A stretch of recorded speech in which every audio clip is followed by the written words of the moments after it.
Rated M for mature. Ladies and gentlemen, we're in for an incredible night. Oh, we're taking it up a notch. I can't believe what I'm seeing right now. Wes and Mike TZ coming all strong. Okay, welcome back to season 2, episode 2 of the conference call, where today me and Mr. Chris Edwards and TJ down there at the bottom where he belongs, we're going to discuss our ideas around trauma, our ideas around family, and navigating acceptance, specifically inspired by an episode of the Gerard Carmichael show. Fellas, you good? Yeah. You feeling all right? We here. You here? Okay. So We're here. You know, I think that this show has been inspiring lots of conversation. There's a lot of people have been talking about it. He's been a very hot button issue. And I think that's really what he intended to do to begin with, right? He wanted to spark controversy. He wanted to be interesting in ways that he isn't funny. So I think that he accomplished his mission, as far as I can tell, right? Did you guys enjoy the show? Did you look at it? What did you think? I will say that this series was very cringeworthy.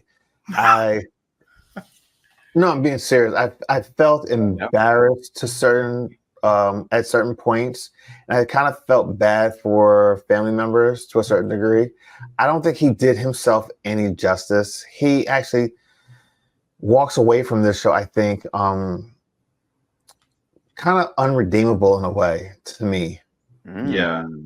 Yeah, there's something about being voyeuristic and putting yourself on Front Street, but I don't think that what he did or what he intended actually translated, because he really walks away looking like a bad guy to me. And I'm not sure if I'm really a fan of his anymore. We're going to have to get into why you think that in just a little bit. But TJ, what do you think? I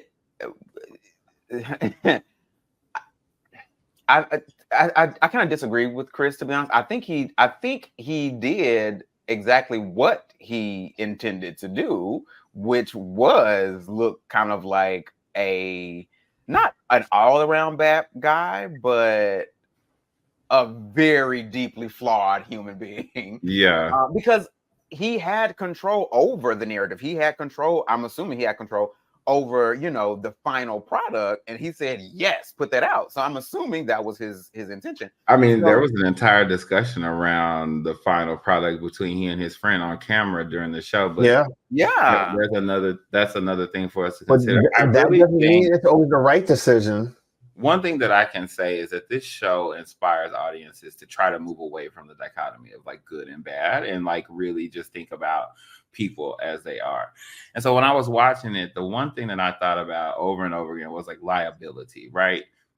In both directions, because I do think that the show is a liability. I think Gerard is a liability, but I also think that his family members and friends are liabilities as well, because of the way that they interact with one another and the lack of acceptance or honesty that exists between them, which allows him to kind of manipulate their reactions to his reality.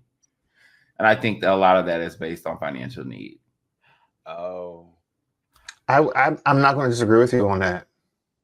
But that's where I think that he becomes really the bad guy, because he knows that a lot of people are dependent on him, and they're going to do whatever they need to do so they can be financially okay. Like, one example is of one of his friends that came to live with him. Yes, she was a little bit more I think she was a little gold digger to a certain degree, but he had total control over her and kind of used her. Who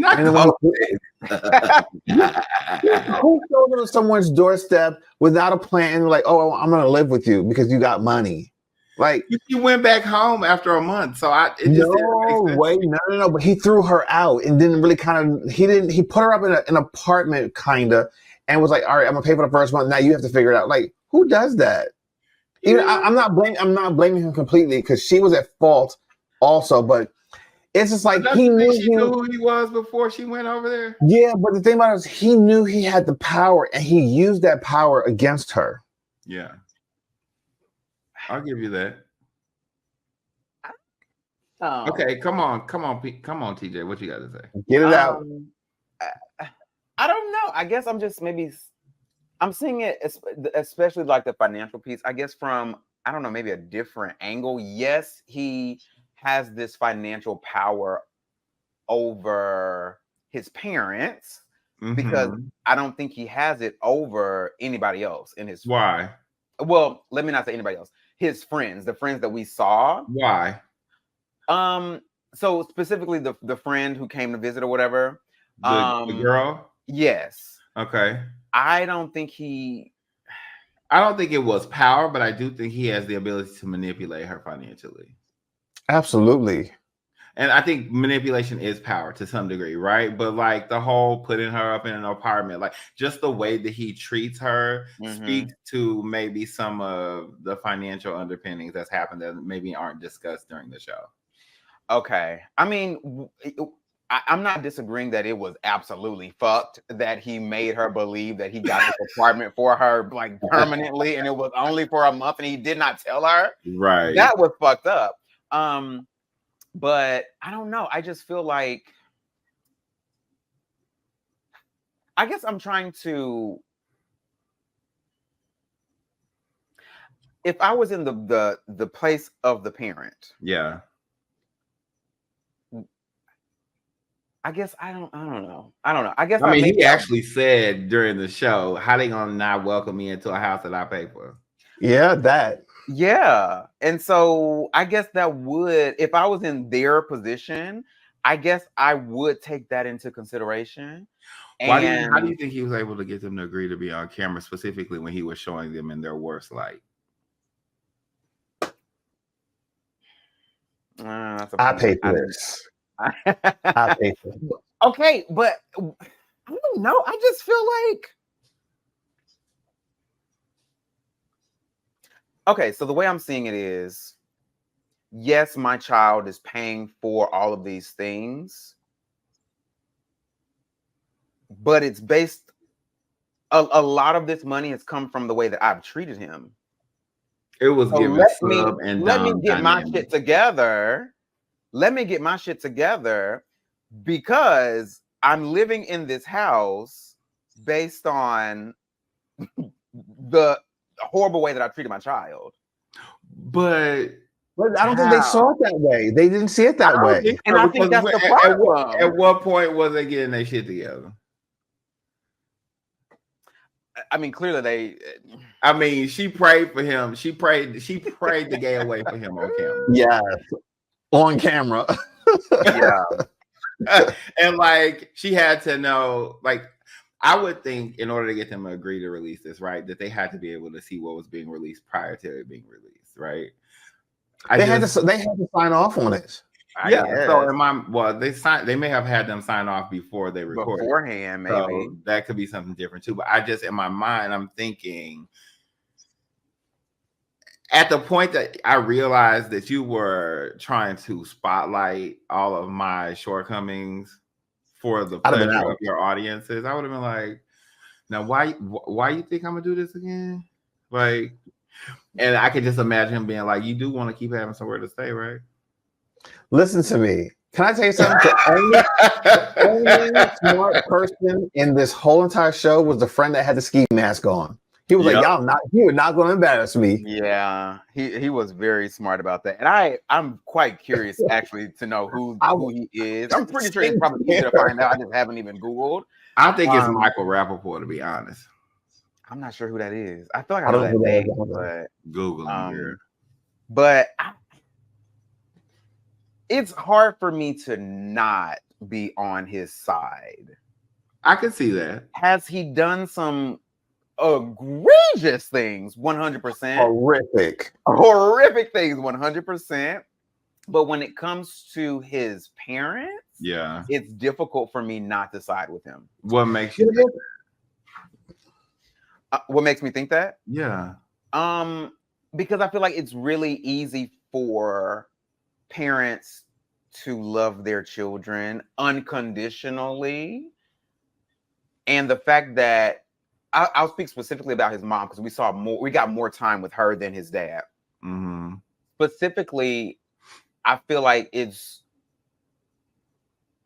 with her, it was this really what is the word I'm looking for? It was this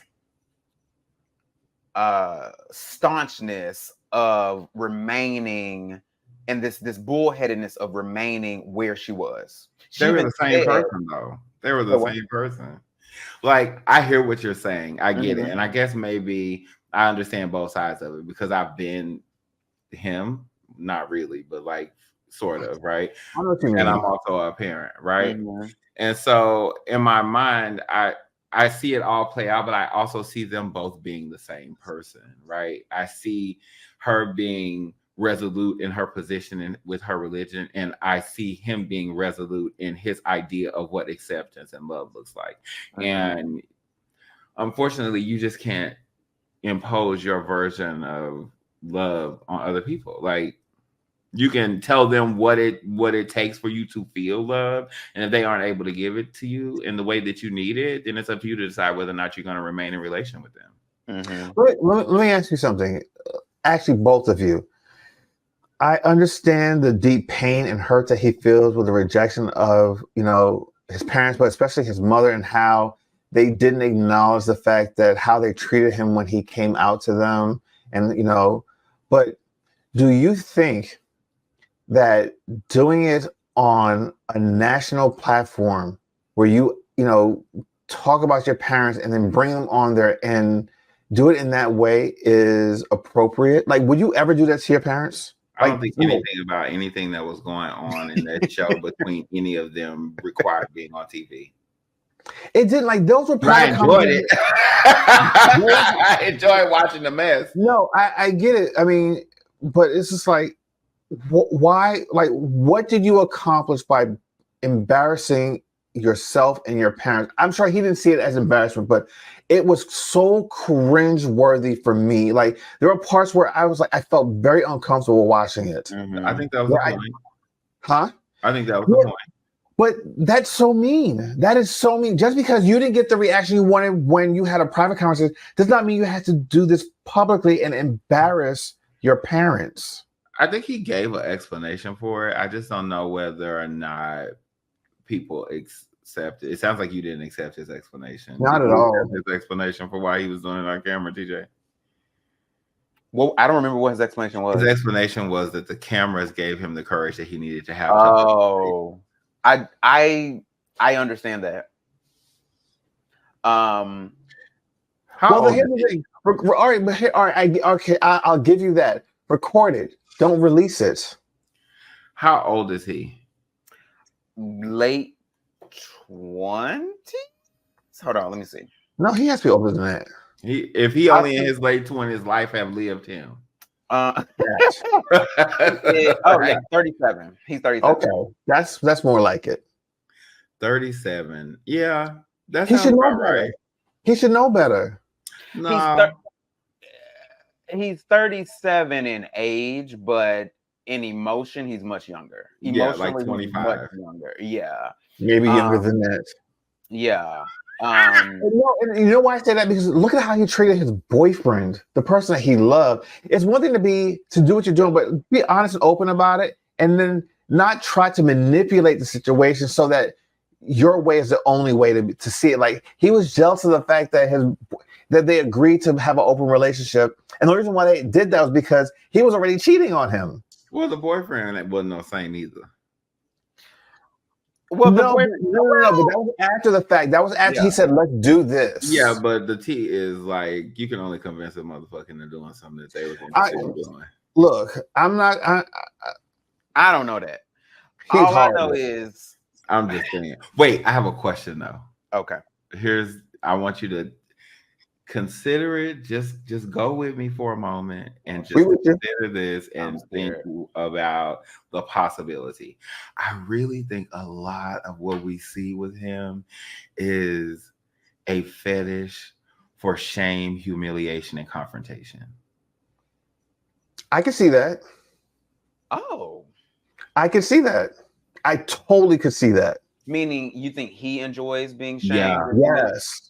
And I think he enjoys the act of inflicting it on others as well, because in that way he gets to participate from a place of control. Yes. That's a great observation. I hadn't thought about that, but You know, a lot of people have shame kinks, right? Like, oh yes, 100%. yeah. And I don't know. He got shame kink written all over. Like, it's given last week's episode of Interview with the Vampire. Oh, I haven't watched. I don't know. Oh. So there's this. Okay, I gotta tell y'all this because it was my favorite part of this episode. Oh, So this is one part of last week's episode where the two main characters were having this conversation, and one character says to the other character, "Are you asking me to do it, or are you telling me to do it?" And the other one says to him, "Just get in the casket face down, and I'll explain while I fuck you." Oh, Okay. well, I said, "Oh."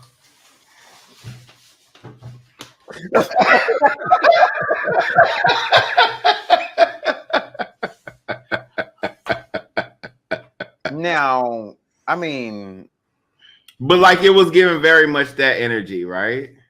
I was gonna say now I'm not into shame or humiliation, but if someone had said that to me, I'm not sure if I would have disagreed. He didn't.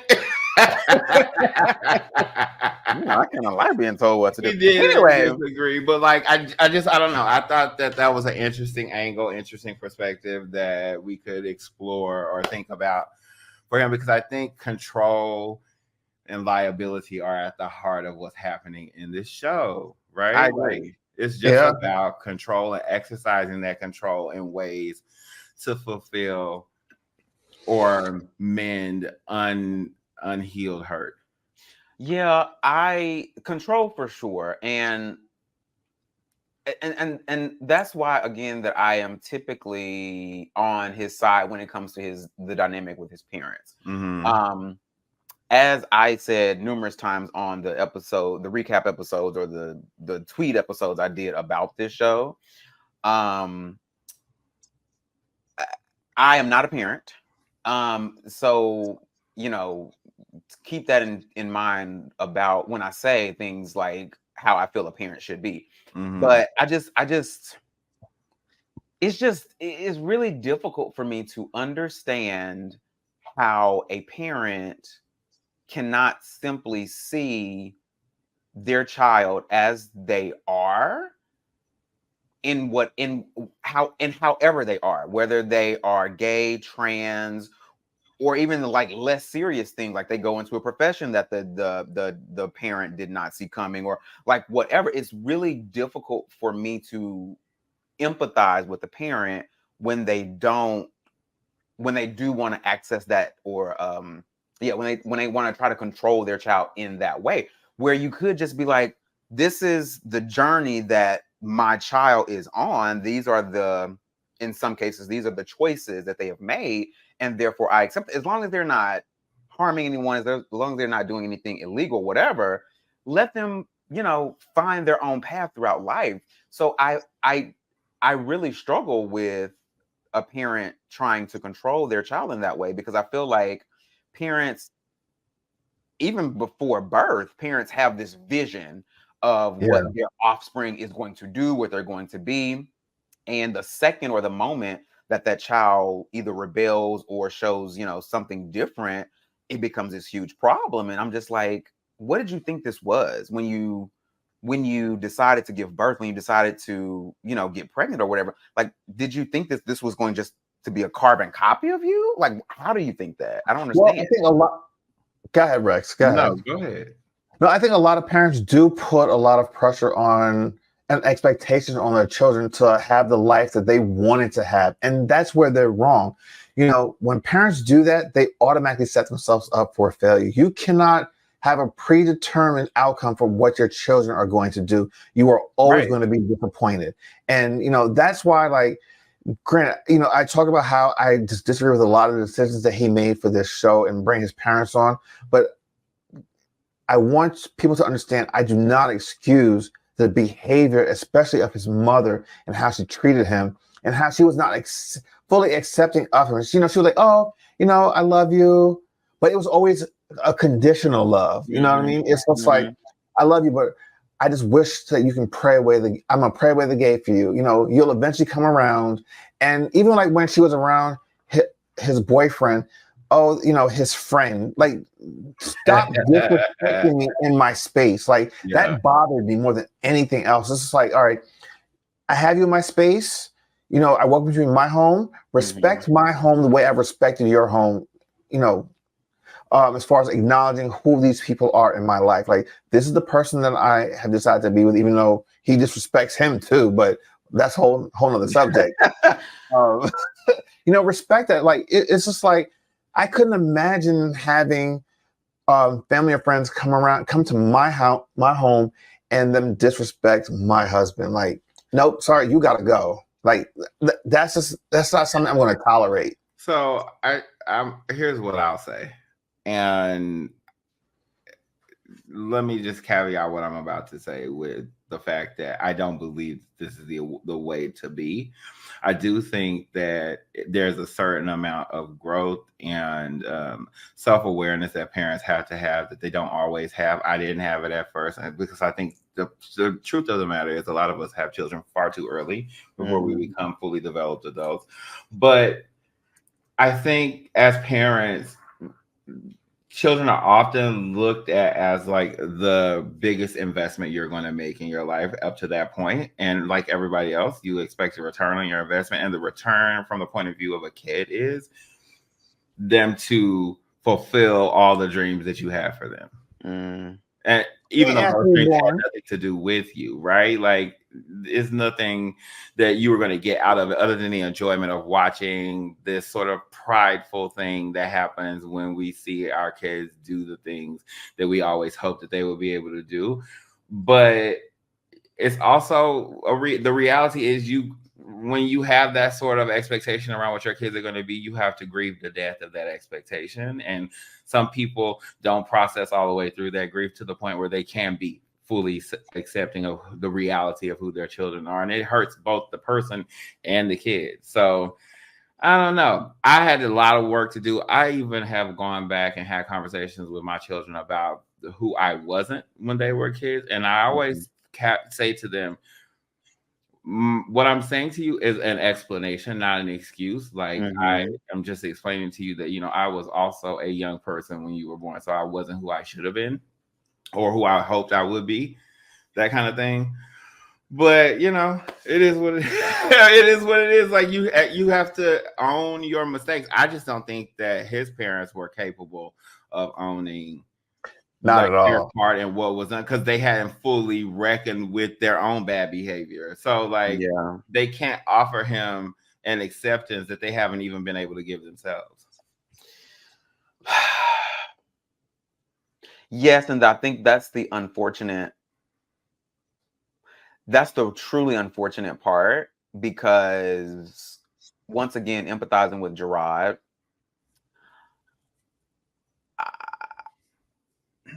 I feel as though, like, if I can do it as your child, or if I can process these things and I can see the wrongness in the way I was brought up and all of this behavior, if I can do it, you can do it, because I came from you. But what exactly has he done though? Like, because I feel like the maturity that you're saying that Gerard has been able to exemplify by recognizing the fault in some of the traditionalism in his upbringing, his parents should be able to recognize it. But like, I don't know that I think he recognized it because it benefits him. Like, it's unhealed all the way around. Like, I understand why you empathize with him, because I do think that his parents aren't doing what they're supposed to be doing, and they're not being giving the love that they would expect to receive as parents, right? Because they've been faulty. They didn't do the things. They want him to look over the stuff that they messed up, but they're not able to, like, have that same energy towards him. But I don't know that he is doing any of the things that he's expecting from them. Say more. How, in what way? Like, he's not really offering them forgiveness. He's not really offering them acceptance. The acceptance that he give to the parents is conditional on whether or not they accept him the way he wants to be accepted. Like the things that he wants, he's not even able to give. I would argue that it's not for him to offer up first. But it ain't on the table. It's not on the table because it's not been offered to him yet. Okay. Yeah, but and that's why I empathize, because like as the child, yeah. But he's not a child. He is anymore. The child. He's not a child, but he's the child. He's the child, but like at some point, like you move beyond your parents' mistakes, and you have to own the reality of being an adult. So, like you said earlier, that he's mentally like 25 or younger, so that's some stuff that he got to clean up. Mm-hmm. Listen, and I'm in agreement with Rex in that, because I'm going to look at my personal history with my biological sperm donor father. I don't have a relationship with him, but there came a point where I had to say, you know what? I can't expect him to acknowledge the mistakes that he's never going to. I just need to move past it. I don't have a relationship, and I made the conscious decision to not have a relationship with him, because I know that he can't do the work that's necessary for us to have a sustainable, successful relationship. So I said, you know what? I washed my hands of it. I don't have any communication with you because you're too toxic for me. Yes, I think this show was not a last ditch effort, but I think this show was like his weird and twisted way of attempting to obviously in attempting to repair this relationship. He clearly has not gotten to that point where he's washing his hands of them. There is still this longing in him for that acceptance. There's still this longing in him to have that loving type of relationship. And so unfortunately it is playing out before our very eyes. And I mean, the way that this is all even possible is because of his level of success and fame and money or whatever. So if he was just a regular nigga, no, we would never see this. But unfortunately, he, has this notoriety. And so that is the way it has played out. Yeah. I'm going to say both yes and, right? Because I don't think that you're wrong. I don't think that Chris is wrong. And I think all the things that we have all said have been true to varying degrees. However, I do think that the primary objective, unfortunately, was just a misguided masturbation session for his authority, his power, and so for him to get off on his fetishes. That's really what I believe. But whatever. Maybe I'm wrong. Maybe I'm not. Maybe the folks will give us commentary on whether or not they think I'm wrong or if I'm right or whatever is going on. So I would be very interested to hear what our audience has to say about this topic. But I do have a final question for both of you before we wrap up this conversation, which is, if the appropriate attempt to heal the tension and the break in their relationship was to have these conversations on camera and to put them on TV, because that's what he needed in order to have the courage to have these tough conversations. What could have been done differently to have a more productive outcome? On anybody's part? On anybody's part. Or on everybody's part. I'm not sure. I don't know. I don't have an answer to that. I really don't.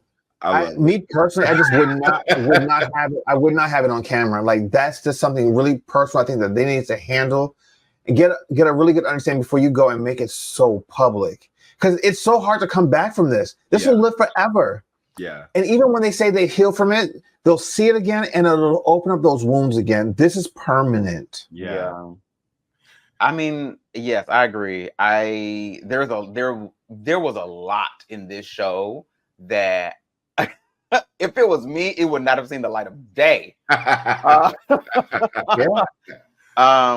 it was indeed a reality show. This was the realest show Yes. I've ever seen in my entire life. And so for that purpose, for that reason alone, I give him kudos, because damn, it don't get no realer than that.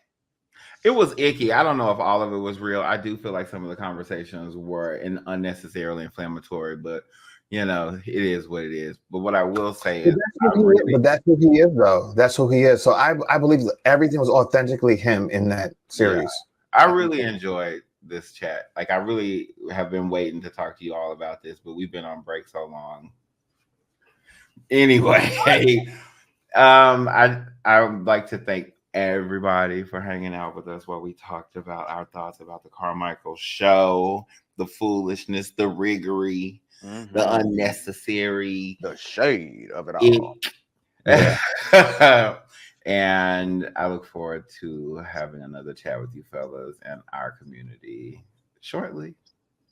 Absolutely. So don't forget, guys, subscribe, like this video, and hit the notification button so you can get notified when we drop new videos every single week. Thank you guys for joining us, and join us next week here on our YouTube channel and Indie Suit Media. Take care, everybody. Goodbye. Gentlemen, we're in for an incredible night. Oh, we're taking it up a notch. I can't believe what I'm seeing right now. Wes and Mike TZ coming all straight. Thanks for watching this show on Indie Suit Media. Now, if you're watching here on YouTube, make sure to subscribe, like this video, and hit the notification button so that you can get notified when we drop new videos every week. See you guys next time.